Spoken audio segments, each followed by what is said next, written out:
अध्याय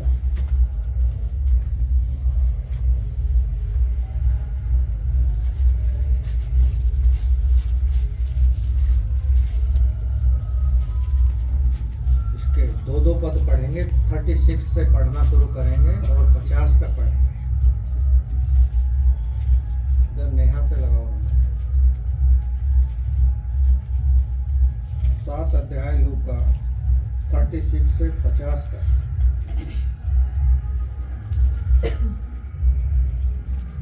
फिर किसी फरीसी निकल गया, सबको मिल गया। हाँ जी। फिर किसी फरीसी ने उससे विनती की कि वह उसके साथ भोजन करे। अतः वह उस फरीसी के घर में जाकर भोजन करने बैठा।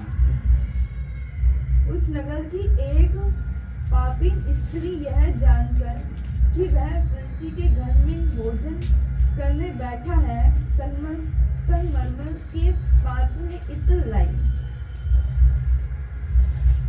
चलो तो अगला पढ़ा पिंकी। 37 नहीं, 38 38 और 39। जिस मनुष्य में से दुष्ट आत्माएं निकली थी, कहाँ पढ़ रही? ये नहीं है। 38 और उसके पाँवों के पास 37 7 अध्याय। अपनी स्त्री यह जानकर कि वह फरीसी के घर में से भोजन करने बैठा है, संगमरमर के पात्र में इस लाइन और इत्र लाई और उसके पाँवों के पास पीछे खड़ी होकर रोती उसके पाँवों को आंसू से भिगोने और अपने सिर के बालों से पोंछने लगी और उसके पाँव बार बार चूमकर उन पर इत्र मला। और यह चलो। देखकर वह फरीसी जिससे उसे बुलाया था अपने मन में सोचने लगा, यदि यह भविष्यद्वक्ता होता तो जान जाता कि यह जो उसे छू रही है वह कौन और कैसी स्त्री है, क्योंकि वह तो पापनी है। बस चलो पढ़ो। यीशु ने उसको उत्तर में कहा, हे समून, मुझे तुझसे कुछ कहना है। वह बोला, हे गुरु कह। किसी महाजन के 2 देनदार थे, एक 500 और दूसरा 5 दिनार का 50 दिनार का 50 दिनार था। जब उसके पास पटाने को कुछ न रहा तो उसने दोनों को क्षमा कर दिया। इसलिए उसमें से कौन और उसके अधिक प्रेम रखेगा? चल भाई। सिमोन ने उत्तर दिया, मेरी समझ में वह है जिसका उसने अधिकार छोड़ दिया। उसने उससे कहा, किया और उस स्त्री से और पूछकर उसने सिमोन से कहा, क्या तू इस स्त्री को देखता है? मैं तेरे घर में आया हूँ, परंतु तूने मेरे पाँव धोने के लिए पानी दिया, पर इसने मेरे पाँव आंसू से भिगोए और अपने बालों से पोंछा। बस चलो मनोज भाई। तूने मुझे चूमा ना दिया, पर जब मैं आया हूँ तब से इसने मेरे पाँवों को चूमने ना छोड़ा। तूने मेरे लिए सिर पर तेल नहीं मला, पर इसने मेरे पाँवों में इत्र मला। चलो बेटा।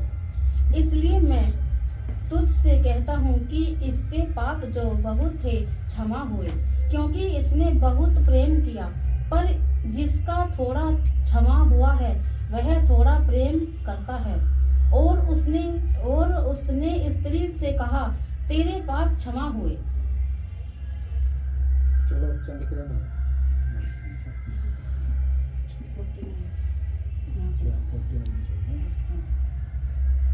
और वह उसने तब जो भी लोग उसके वे साथ वह भोजन करने बैठे थे, तो उसने अपने मन से वे सोचने लगे कि वह कौन है और वह पापी के भी वह क्षमा करते हैं। और वहाँ से उसने उसे कहा कि तेरे विश्वास ने तुझे वह चंगा किया है, बचा लिया है। और वह चली जा। चलिए बस आइए, आंखें बंद करेंगे, प्रार्थना करेंगे।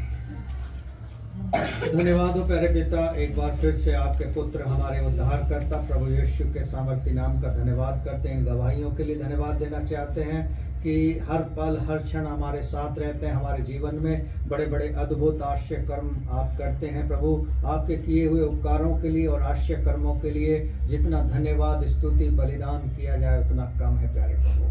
धन्यवाद करते हैं आज के इस दिन में प्यारे प्रभु, इस वचन को सीखने जा रहे हैं प्रभु। तेरा पवित्र आत्मा यहाँ बैठे हर एक जन की सहायता करे सीखने में, और ये वचन सुनकर हम प्यारे प्रभु अपने हृदय रूपी पट्टिका पर लिखें, से सुनने वाले नहीं बल्कि इस पर मनन करें, अपने जीवनों में लागू करें प्रभु। और इस वचन के द्वारा हम हजारों गुना, 100 गुना, 60 गुना, 70 गुना अधिक से अधिक फल ला सके प्यारे प्रभु। यहाँ बैठे हर एक जन को तेरे हाथों में सौंपते हैं। अब तक आपने इस आराधना का संचालन किया है, आपकी उपस्थिति के लिए धन्यवाद करते हैं। भारत के कोने कोने, गांव गांव, गली मोहल्ले में चल रही आराधनाओं में आपकी उपस्थिति है, धन्यवाद करते हैं प्रभु। इस वचन को सीखने सिखाने में पवित्र आत्मा हमारी सहायता करे। मुख हमारा, वाणी, अभिषेक केवल पवित्र आत्मा का होने पाए। सब कुछ आपके हाथों में सौंपते हैं। प्रार्थना को सुना है, धन्यवाद करते हैं, यीशु प्रभु के नाम से मांगते हैं, आमीन। प्रभु का धन्यवाद हो। आपने ध्यान से इस कहानी को सुना। इसमें हम 3 बातें देख रहे हैं। पहला तो स्त्री जो है क्या है, पापिन है, यानी पाप करे हुए है। दूसरा, उसने आंसू बहाकर, हालांकि उस पर इत्र था उसके पास, जो संगमरमर के पात्र में वो लेकर आई थी, वो बहुमूल्य इत्र उसके पास था। वो उसके पैर पर डालकर उसे धोना चाहती थी और अपने सर के बालों से उसके पैरों को पोंछ रही थी। लेकिन उससे पहले जब यीशु मसीह के पास वो आई तो उसको पश्चाताप हुआ। वो पश्चाताप जो आप और हम नहीं कर पाते हैं। यूहन्ना 8 अध्याय में भी आपने देखा होगा, एक व्यभिचारिणी स्त्री को पकड़ कर ले आते हैं और सदूकी फरीसी जानबूझकर यीशु मसीह से सवाल करते हैं कि मूसा की व्यवस्था में लिखा है कि इसे पत्थर बहा करके मार डालो। लेकिन यीशु मसीह फरीसियों की बात पर ध्यान नहीं देता है। वो झुककर पृथ्वी पर कुछ लिखने लगता है। आप कभी सोचते हैं कि वो क्या लिख रहा होगा यीशु मसीह? यदि फरीसियों ने मूसा की व्यवस्था का बात कही तो हो सकता है वो उसी को लिख रहा है। मूसा की व्यवस्था के नियम कायदे उन्हें बता रहा होगा लिखकर। और उसने कहा, जिसने कोई पाप ना किया हो वो इसको पत्थर बहा करके मार सकता है। लेकिन वहां देखेंगे, आप पढ़ेंगे यूहन्ना 8 अध्याय में कि धीरे धीरे सारे लोग चले जाते हैं।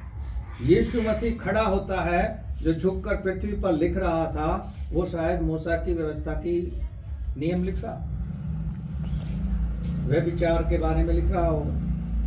लेकिन किसी ने भी इतनी हिम्मत नहीं जुटाई कि उस व्यभिचार में पकड़ी गई स्त्री को पत्थरवा कर देता, क्योंकि वो खुद बड़े पापी थे। यहां हम देखते हैं लूका रचित सुसमाचार में स्त्री को यीशु मसीह के क्या धोने थे? पैर धोने थे। आंसुओं से पैरों को धो रही है। आंसू उसके टपक रहे हैं और उसके पैरों पर गिर रहे हैं और यीशु मसीह देख रहा है हृदय को। क्योंकि भजन संहिता 139 में लिखा है, परमेश्वर हृदय को जांचता है, मन को परखता है और हमारे मुख से निकलने वाले विचारों को जान लेता है। वो हमारा उठना बैठना, हमारा चाल चलन जानता है।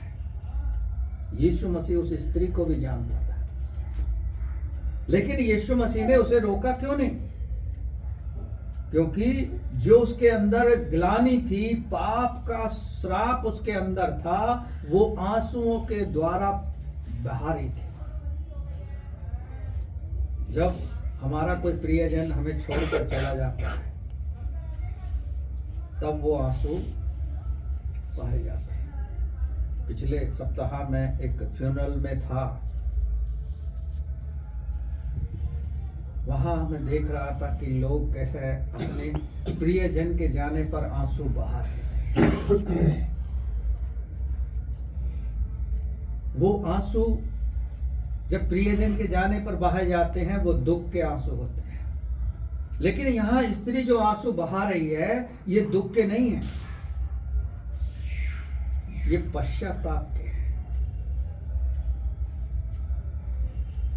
हमारे हृदय में कभी ऐसा दुख व्यक्त होता है? आप तिमोथियस की पत्री पढ़ोगे, लिखा है कि लोग जो है विश्वास करने वाले भी चोरी चालाकी करते हैं परमेश्वर से। परमेश्वर से चोरी चालाकी करके हम क्या लाभ कमाएंगे? लेकिन कभी वो रियलाइज नहीं करते कि हाँ, मैं परमेश्वर के विरोध में पाप कर रहा हूं, या गलती कर रहा हूं, या गुनाह कर रहा हूं। हर व्यक्ति अपने आप को अच्छा समझता है और समझता है कि मैं पापी नहीं हूं। यदि आप किसी को सुसमाचार सुनाओगे डायरेक्टली कि पापों का अंगीकार कर लो, पश्चाताप कर लो, तो वो कहेगा मैंने पाप नहीं किया। लेकिन मनुष्य सुबह से लेके सांझ तक, जब तक वो अपने बिस्तरे पर जाता नहीं है, तब तक पाप उसके जीवन से होता, गलती भी होती है, गुनाह भी होते हैं, अपराध भी होते हैं। क्या हम राजा दाऊद की तरह अपने बिछौने पर बैठकर अपने दिन भर की दिनचर्या को स्मरण करते हैं? क्या हम सोचते हैं कि प्रभु, मुझसे तेरे विरोध में गलती हुई है, पाप हुआ है, मैंने तेरे विरुद्ध में ऐसा काम कर दिया है, तो मुझे क्षमा कर दे? क्योंकि अंत के दिन चल रहे हैं। परमेश्वर नहीं चाहता कि किसी का भी नाश किया जाए, क्योंकि वो दयालु है, दया करता है और वो अनुग्रह करता है। वो चाहता है हर एक का प्राण बच जाए, नरक में ना डाला जाए। लेकिन आज हम देख रहे हैं संसार में क्या हो रहा है। हम अपने भारत देश की बात करते हैं, भारत देश में क्या हो रहा है, लेकिन हम देखते हैं चाइना में भी बहुत कुछ हो रहा है मसीह लोगों के साथ, और देशों में भी बहुत हो रहा है। क्यों? क्योंकि ये तो वचन में लिखा है, इसलिए पूरा होगा। वचन में कहा हुआ, लिखा हुआ पूरा होगा। Hallelujah, hallelujah. क्योंकि वचन से बाहर कुछ नहीं होने का। चाहे वो परमेश्वर को जानते हैं, चाहे वो नहीं जानते हैं। जो जानते हैं और फिर भी गुनाह कर रहे हैं, परमेश्वर से दूर हैं, वो ज्यादा दंड पाएंगे। हालेलुया। आज लोग क्या सोचते हैं? अच्छा मिल जाए, अच्छा खाने को, पीने को, पहनने को, अच्छा रहने को, फिर परमेश्वर की क्या जरूरत है? लेकिन एक पल में वो परिस्थिति बदल देता। Hallelujah, hallelujah. क्योंकि आप और हम नहीं जानते कि परमेश्वर आने वाले क्षण में क्या करने वाला है, आगे क्या होगा। इसलिए वो धनी की कहानी में कहता है, यदि आज ही रात तेरा प्राण ले लिया जाए, तो जो तूने धन इकट्ठा करा है पृथ्वी पर, तो उसका क्या होगा? इसलिए अपने लिए स्वर्ग में धन इकट्ठा करो, जिसका प्रतिफल आपको मिलेगा, जिसको ना तो काई लगेगी, ना चोर चुराएगा, ना सेंधमारी करेगा। आज लोगों के पास पैसा बहुत है,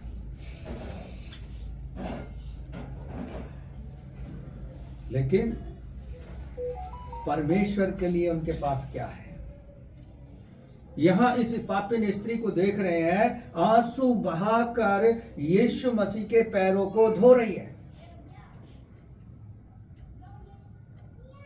और जो जिनके घर पे भोजन करने के लिए यीशु मसीह गए हैं वो फरीसी लोग हैं, और वो सोच रहे हैं, उनके मन में सवाल उठ रहा है कि यदि ये परमेश्वर का पुत्र होता या परमेश्वर स्वयं होता ये, तो ये जानता कौन स्त्री है ये और कैसे काम करती है।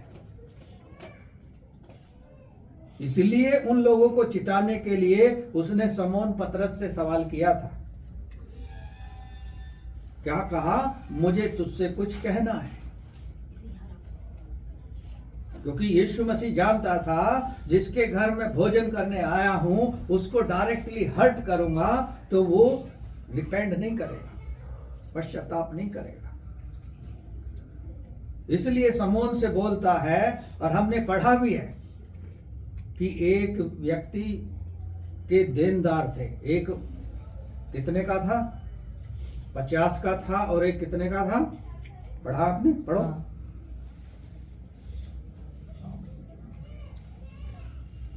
36 था ना मेरा, 38। यहाँ नहीं है, आगे 41 42 होगा। किसी महाजन के 2 दिनार थे, एक 500 दूसरा 5 दिनार।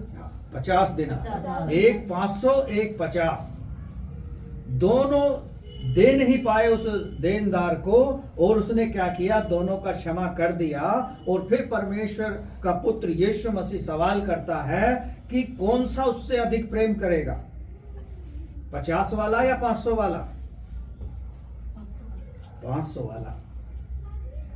क्यों करेगा? क्योंकि उसका ज्यादा क्षमा हुआ है, उसका पाप ज्यादा क्षमा हुआ है। आज बहुत से लोग ऐसे हैं मसीह भाई बहनों में, कलीसियाओं में, कि थोड़ा सा उनका पाप क्षमा हो जाता है और फिर वो अपने आप को कुछ से कुछ समझने लगते हैं। बहुत सारे मैं उदाहरण दे सकता हूं, क्योंकि जगह जगह मैं प्रीचिंग में जब जाता हूं या कलीसियाओं में जाता हूं, और अपनी भी कलीसिया में मैं बहुत से लोगों को नाम से बता सकता हूं। इसीलिए वचन में लिखा है, वे होठों से तो मेरा नाम लेते हैं और हृदय से मेरा आदर नहीं करते। हाँ, कब वो नाम लेते हैं? किसी अच्छी फैसिलिटी वाले फ्रेंडशिप में यदि वो खड़े हैं या उपस्थित हैं, वहां कहेंगे हम भी क्रिश्चियन हैं, हम भी मसीह हैं। यदि कोई मसीह होगा तो सवाल करेगा कितने दिन आराधना में जाते हो, कब कब जाते हो, अभी क्रिसमस गया क्या, गए आप? नहीं, क्रिसमस पे नहीं जा पाया। क्यों? क्योंकि ठंड ज्यादा है। हम परमेश्वर के लिए ठंड में अपने आप का बलिदान नहीं कर सकते। वो स्त्री आंसुओं का बलिदान कर रही है और संगे मरमर के पात्र में इत्र लेकर आई है, और उस इत्र को यीशु मसीह पर उंडेलना चाहते हैं, उसका अभिषेक करना चाहते हैं, आंसुओं से धो रही है। इसलिए यीशु मसीह कहता है, जिसका थोड़ा क्षमा हुआ है, देनदार जो 500 का था उसका अधिक क्षमा हुआ, इसलिए वो अधिक कार्य कर रहा है। हम और आप में से यदि हमारा भी 50 या 500 वाला क्षमा हुआ है, तो अभी हमें अपने जीवन में बहुत काम करना है। पूरा 100% हमें क्षमा कराना है। मत्ती 6 अध्याय की जब आप प्रभु की प्रार्थना को पढ़ोगे, वहां लिखा है, हे परमेश्वर, जैसे हमने अपने अपराधियों को क्षमा किया है, तू भी हमारे अपराधों को क्षमा कर। वो तो रिपेंड की प्रार्थना के समय में हम एक बार क्षमा मांग लेते हैं, उसके बाद जो कंटिन्यूसली करते हैं उसका क्या हर रोज हम क्षमा मांगते हैं। राजा दाऊद हर रोज, हर शाम को, हर रात्रि काल को अपने पापों की क्षमा मांगता था। यही कारण है आज लोग कष्ट उठा रहे हैं और दोहरा जीवन जी रहे हैं। एक कदम मसीह में बढ़ा रहे हैं, 10 कदम अन्य प्रकार की बातों में बढ़ा रहे हैं। इसलिए पौलुस भी कहता है, जो मैं चाहता हूं कि मैं अच्छे काम करूं वो मुझसे नहीं बन पड़ते, अच्छे काम नहीं कर पाते। हम मन में सोचते हैं कि आज मेरे पास पैसा होता तो मैं प्रभु के दासों की या प्रभु के लोगों की मदद करता, लेकिन हमें शुरुआत करनी पड़ेगी। यदि हम गरीबों को खाना खिलाने की सोचते हैं कि आज हम 5 को खिला रहे हैं, आने वाले समय में 50 को खिलाएं, क्योंकि परमेश्वर का वचन भजन संहिता 41 के पहले पद को पढ़ें, क्या कहता है? 41 के पहले पद को पढ़ें, क्या कहता है?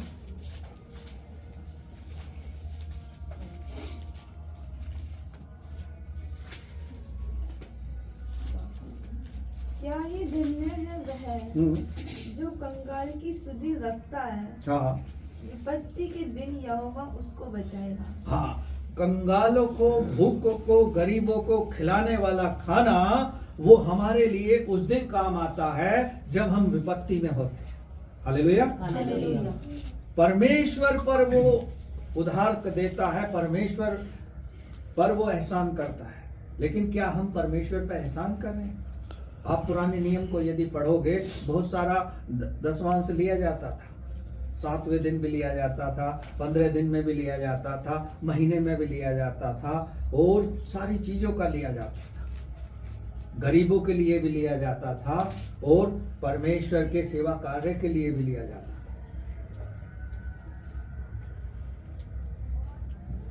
यहां देख रहे हैं, जिसका ज्यादा क्षमा हुआ उसने बहुत प्रेम किया परमेश्वर से, जिसका कम हुआ उसने कम किया।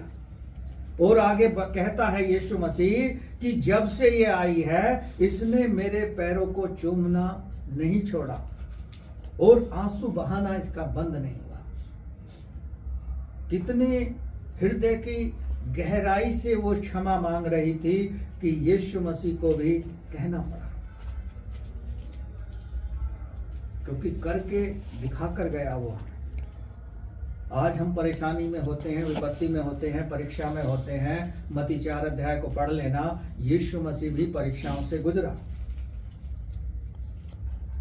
हम और आप गुजर रहे हैं तो नई बात नहीं है।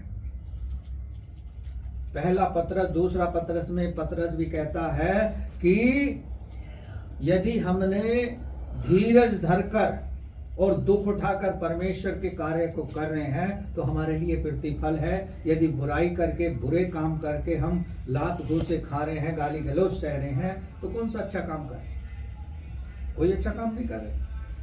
यहाँ स्त्री को देख रहे हैं, जब से वो यीशु मसीह के पास पहुंची और उसने आंसू बहाना और उसके पैरों को चूमना नहीं छोड़ा। इसी तरह हम देखते हैं लूका 19 अध्याय में कि जक्कई जो चुंगी लेने वालों का सरदार था, यीशु मसीह उसके घर में भोजन करने के लिए जाता है तो यीशु मसीह उसे कुछ नहीं बोलता है, तो केवल जक्कई पश्चाताप करता है यीशु मसीह को देखकर। हम और आप उसके वचन को पढ़कर और उसको नियमों को देखकर भी हम अनसुना करते हैं। वचन को इग्नोर करोगे तो परमेश्वर आपको आने वाले समय में इग्नोर कर देगा। यदि सुनने के बाद भी हम नहीं पश्चाताप कर रहे और नहीं सुधर रहे तो फिर परमेश्वर हमें कैसे सुधारेगा? अपने तरीके से सुधारेगा। हालेलुया। हालेलुया। चलिए आगे पढ़ेंगे।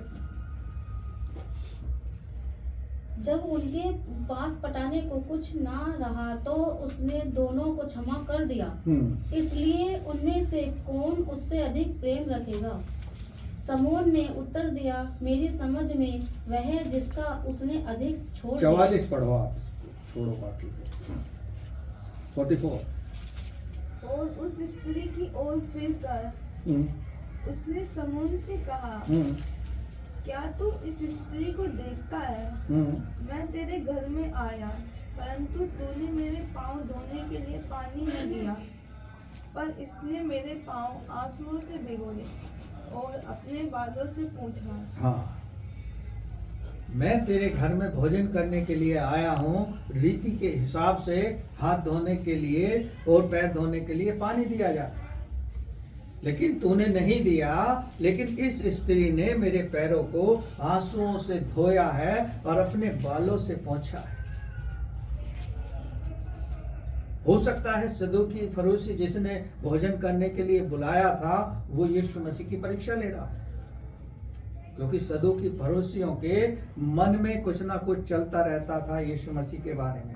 आज यीशु मसीह के लोगों के बारे में अन्य जातियों के दिमाग में भी कुछ ना कुछ चलता रहता है। मसीह लोगों के जो खिलाफ हो रहे हैं लोग, वो ऐसे ही नहीं हो रहे हैं, क्योंकि वचन में लिखा है।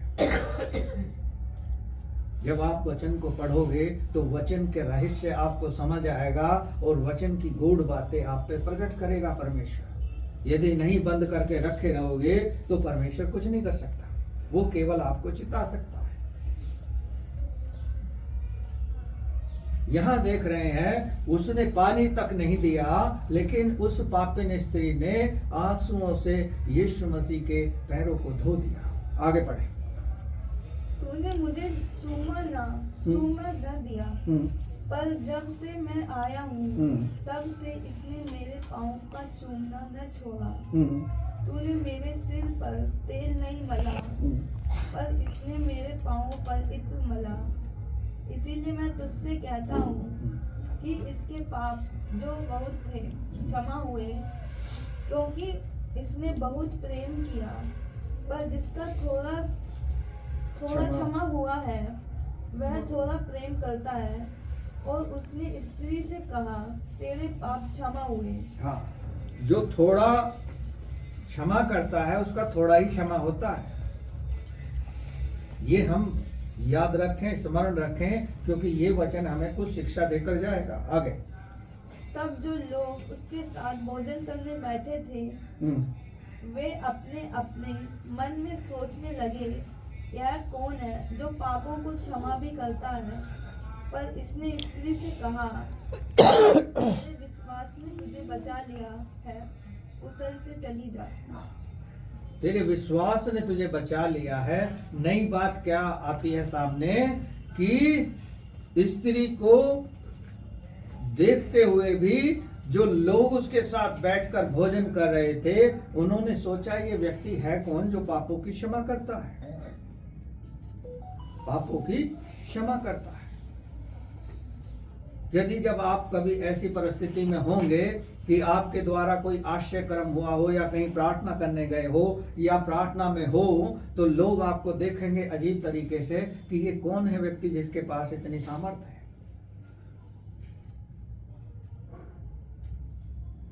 आपको भी परमेश्वर ऐसे ही इस्तेमाल करना चाहता है।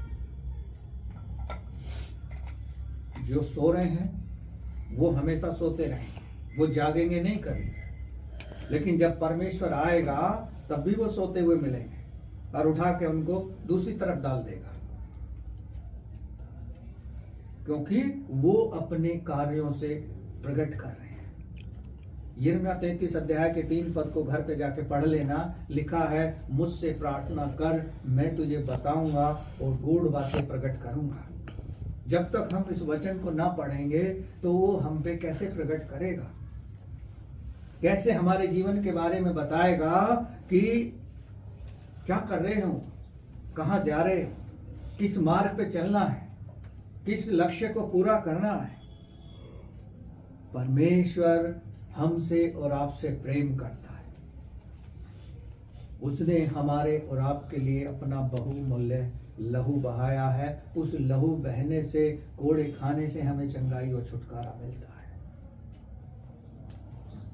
लेकिन परमेश्वर के वचन को भी जानते हुए लोग अपने पापों को रिपेंड नहीं करते, झूठ पे झूठ बोलते हैं।